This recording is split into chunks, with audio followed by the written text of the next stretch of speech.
Hello everyone. जैसा कि आप जान सकते हैं कि बिहार का बीपीएससी डेंटिस्ट वाला ऑनलाइन स्क्रूटनी प्रोसेस होना था। हमने लास्ट वीडियो बनाई थी जो काफ़ी पहले ही बनाई थी, लेकिन आज देख सकते हो 12 अगस्त हो गया, कोई अपडेट नहीं आया है। लेकिन चलिए, जिस हिसाब से काम हो रहा है, होपफुली कुछ कोई कुछ नहीं बोल सकता कब तक काम होगा। लेकिन चलिए, हम ऑनलाइन स्क्रूटनी के बारे में कुछ कुछ चीज़ें हैं एक्स्ट्रा जो पता चली हैं, जो हम आपको बता सकते हैं। आपको पता होगा कि अभी जैसे जीएमओ का वो आया था, स्क्रूटिनी वाला, तो उसके हिसाब से हम थोड़ा आइडिया लगा सकते हैं कि किन किन लोगों को डेंटिस्ट वाले में स्क्रूटिनी में बुलाया जा सकता है। तो आइए सबसे पहले देखते हैं उनके नोटिस में। उनके की जो जीएमओ, जनरल मेडिकल ऑफिसर का ऑनलाइन स्क्रूटिनी आया था, उन उसमें क्या लिखा हुआ है। उसमें आप एक चीज साफ साफ देख सकते हैं जो लिखा हुआ है। सबसे पहला डाउट बच्चों का ये था कि स्क्रूटिनी में सबको बुलाया जाएगा या नहीं बुलाया जाएगा। तो इसका जवाब है नहीं बुलाया जाएगा, सबको नहीं बुलाया जाएगा। क्यों नहीं बुलाया जाएगा? अब ये देखिए, उन्होंने नोटिस में क्या लिखा है। जीएमओ, ये सब बातें जीएमओ के लिए हो रही हैं। उम्मीद है कि डेंटिस्ट वालों में भी यही प्रोसेस रहेगा। मेधा क्रम में नीचे के वैसे अभ्यर्थी जिनका ऑनलाइन आवेदन का स्क्रूटिनी आयोग द्वारा नहीं किया गया है, वैसे अभ्यर्थी आपत्ति दर्ज नहीं कर सकेंगे। केवल ऑनलाइन आवेदन में उनके द्वारा संलग्न अभिलेखों के अनुसार ही विवरणी प्रदर्शित होगी। अब इसका क्या मतलब है? अगर आप हिंदी में नहीं समझ पा रहे हैं तो चलिए इसको इंग्लिश में बताते हैं। Candidates Candidates below in the merit list whose application has not been scrutinized by the Commission will not be able to file objections. The statement will be displayed only as per the documents attached by them in the online application. मान लीजिए कि आपके 240 marks है, ठीक है। हो सकता है आपका ऑनलाइन स्क्रूटनी हो नहीं हो, डिपेंड करता है। जैसे 800 सीट्स हैं वैकेंसी के लिए, अगर मान लीजिए, और जनरली बोला जाता है कि डीबी में 1.5 गुना से लेके 2 गुना बच्चों तक को बुलाया जाता है। अगर 1.5 गुना, अगर चलिए 2 गुना माना जाए, तो 1600 टॉप टॉप 1600 स्टूडेंट्स की ऑनलाइन स्क्रूटनी होगी, और उन्हीं टॉप 1600 स्टूडेंट्स को डीवी के लिए भी बुलाया जाएगा। इसके कहने का मतलब यही है। अब मान लीजिए टॉप 1600 हो गया, या तब मान लीजिए जब 2x स्टूडेंट्स है। ये कितने रैंक तक है ये तो हमें भी पता नहीं है।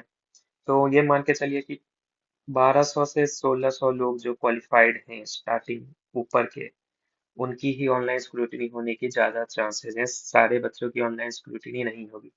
अगर आप क्वालिफाइड हैं, अगर आपके 120 प्लस मार्क्स हैं, इसका ये मतलब नहीं कि आपकी ऑनलाइन स्क्रूटिनी होगी, आपको डीवी के लिए बुलाया जाएगा। इसका ये मतलब नहीं है। ठीक है।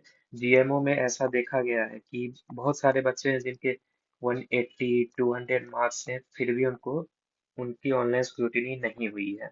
अब क्या मैसेज पर कैसे पता चलेगा ऑनलाइन स्क्रूटिनी नहीं हुई है उनकी? देखिए, उनके में ऐसा मैसेज डिस्प्ले करके आ रहा है कि आपके ऑनलाइन आवेदन की स्क्रूटिनी विज्ञापन के कंडिका 5.1 के अनुसार तैयार मेधा सूची में नीचे होने के कारण नहीं किया गया। स्क्रूटिनी के पश्चात उक्त विवरणी में संशोधन संभावित है। ये आ रहा है लिखा हुआ उनके में जिनकी ऑनलाइन स्क्रूटिनी नहीं हुई है। Your online application has not been scrutinized due to your application being placed at the bottom of the merit list. Amendments in the said details are possible after scrutiny. तो अब सबकी तो नहीं होगी online scrutiny, ये बात तो तय है। तो हो सकता है कि बाद में अगर कुछ बच्चे उस छट गए तो बाद में एक और, बाद में बुलाया जाए, बाद में लिस्ट में थोड़ी चेंजेस किए जाए, लेकिन फिलहाल ये तो मान के चलिए कि सबकी ऑनलाइन स्क्रूटनी नहीं होगी। अब आइए आप देखिए जैसे क्या क्या दिक्कतें आ सकती है किसी किसी में। ये सारी बातें हैं जो जीएमओ वाले से पता चली है, ठीक है। तो हमें उम्मीद है कि ऐसा ही रहेगा। जैसे कि आपने लास्ट वीडियो में देखा था, ऑनलाइन स्क्रूटनी वाली वीडियो में हमने डाली थी, तो मोर और लेस सेम ही रहा है, प्रोसेस सेम ही है सब कुछ।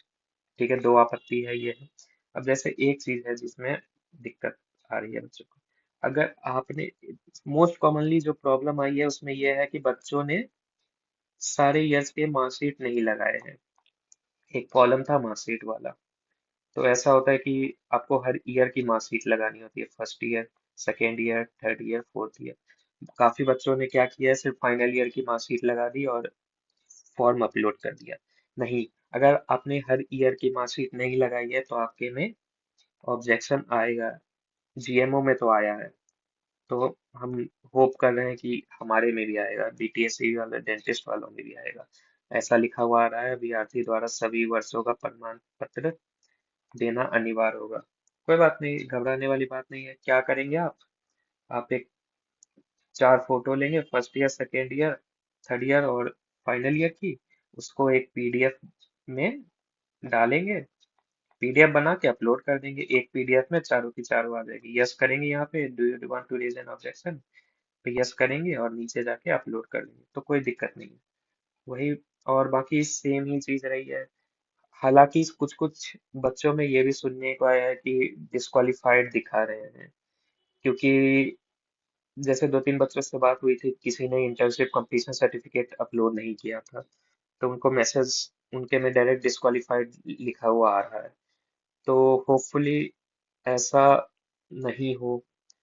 आशा करते हैं कि किसी बच्चे ने कोई भारी मिस्टेक नहीं की होगी, जैसे आईसीसी नहीं अपलोड किया या कुछ और अपलोड कर दिया। ठीक है, तो होपफुली सब सही से। एक बार आप जाके फॉर्म की जांच कर लीजिए, सब कुछ सही डाला है आपने, नहीं डाला है। बाकी तो ठीक है, इतना जो पता चल ही रहा है। बाकी ऑब्जेक्शन के लिए भाई ये देखिए, अपलोड पीडीएफ फाइल करके ये कर सकते हैं, कोई दिक्कत नहीं होगी। बाकी तो ठीक है। होपफुली अब प्रोसेस बढ़े जल्दी से जल्दी। ऑनलाइन स्क्रूटिनी काफी टाइम हो गया, ऑनलाइन स्क्रूटिनी में भी 5 दिन देंगे, कम से कम 4 से 5 दिन। उसके बाद फिर डीवी की लिस्ट आएगी, उसमें पता नहीं कितना टाइम लगेगा। उसके बाद फिर मेरिट लिस्ट आएगी। मेरिट लिस्ट तो आप जान ही रहे हैं, केस हो रखे हैं दो दो। एक की डेट तो 11 को ही थी, उसका पता नहीं क्या हुआ। एक और केस है, उसकी डेट 25 को मिली हुई है। होपफुली देखते हैं, आशा करते हैं जल्दी से जल्दी सारा काम खत्म हो जाए। बाकी तो ठीक है, चलिए, थैंक यू।